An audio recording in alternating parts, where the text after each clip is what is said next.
বাংলাদেশের ইতিহাসে একটা ইতিহাস ঘটবে আগামীকাল। আগাম বলে যায়, মিলাই নেন আগামীকাল। শক্তিপুরের যুবকেরা, তরুণেরা, বৃদ্ধ বাবারা আজকে যে কথাটা বলছে আগামীকাল মিলেন না। আগামীকাল বাংলাদেশে একটা নতুন বিপ্লব ঘটবে। আগামীকাল বাংলাদেশে একটা নতুন বিপ্লব ঘটবে, নতুন ইতিহাস গড়বে।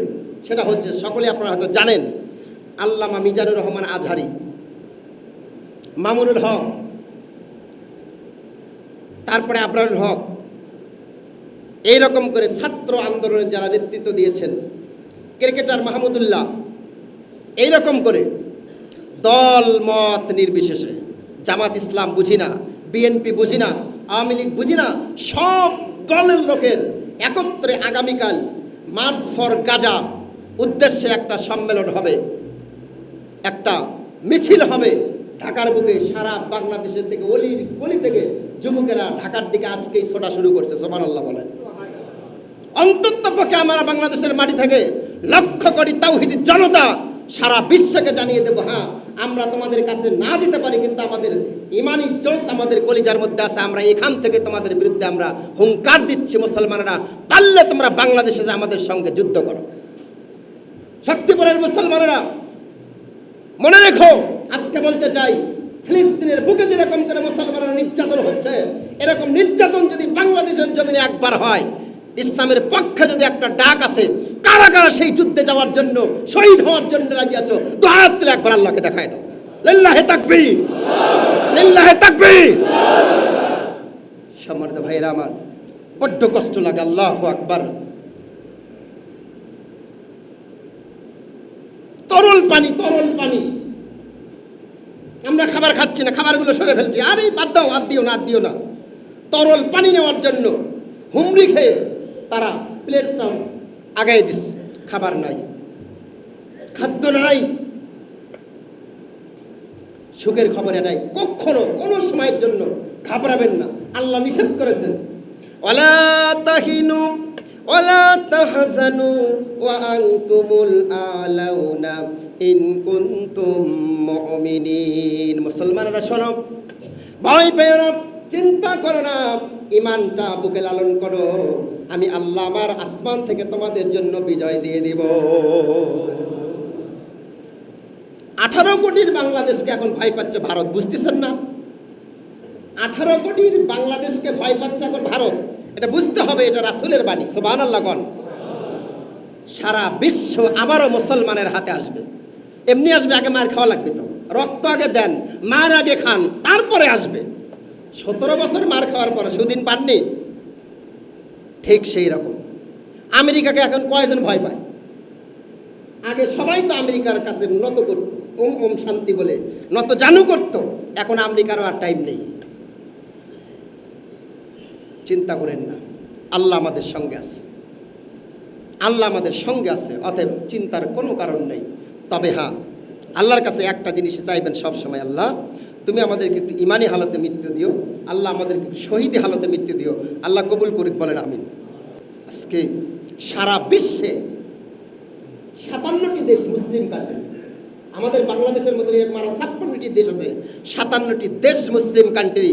চিন্তা করো মুসলমান, এই 57টি দেশ থেকে, প্রতিটি দেশ থেকে যদি 1000 করে সৈন্য নিয়ে 57,000 সৈন্যকে যদি যুদ্ধ দিয়ে, অস্ত্র দিয়ে, প্রশিক্ষণ দিয়ে, ইমানের বলে বলিয়ান হয়ে যদি ওই ফিলিস্তিনের মাটিতে যদি 57,000 যুবকেরা যদি একসঙ্গে ঝাঁপিয়ে পড়তো, আমার বিশ্বাস বদরের মতো, উহুদের মতো, খন্দকের মতো 57,000 ইমানি দীপ্তে বলিয়ান হয়ে যখন সৈনিকেরা নামতো, আমার মনে হয় ওই লাল কুকুরেরা আর সামনে এগোতে সাহস পাইত না। আমরা শুধু 5 ওয়াক্ত নামাজ পড়তেছি,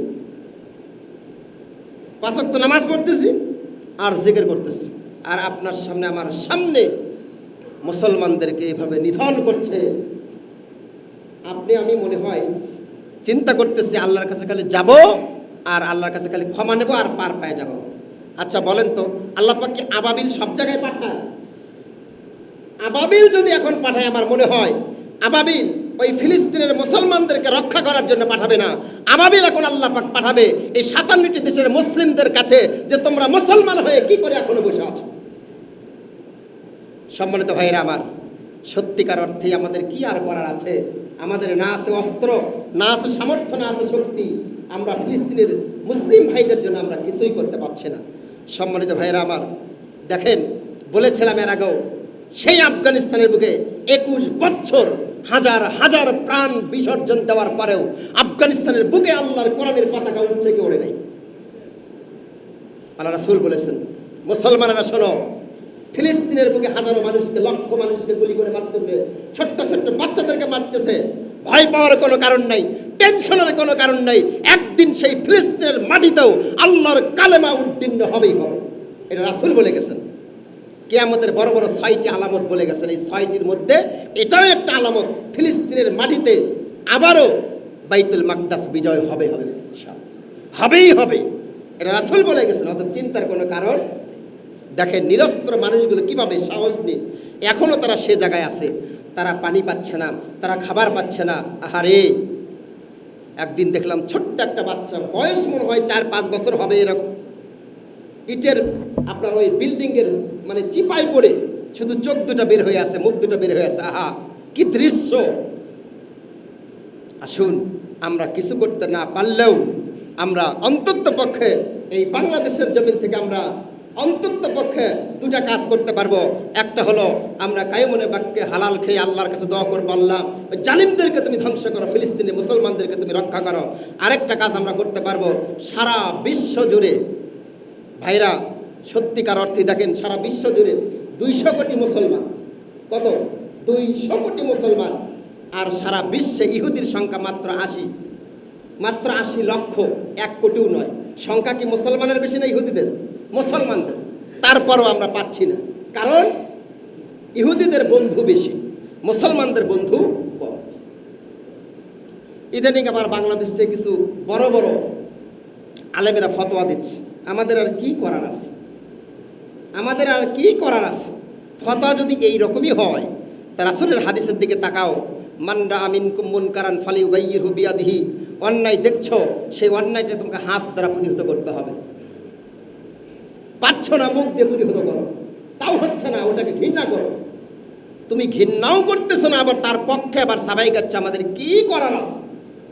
করার তখনই থাকবে ওই বোমাগুলো, স্টিম রোলারগুলো, বন্দুকগুলো যখন তোমার বুকে ফুটবে, তোমার সন্তানের বুকে ফুটবে, তখন তোমার করার অনেক কিছু হবে। তখন তুমি চিল্লাবা। কথা বলো, ঠিক কিনা?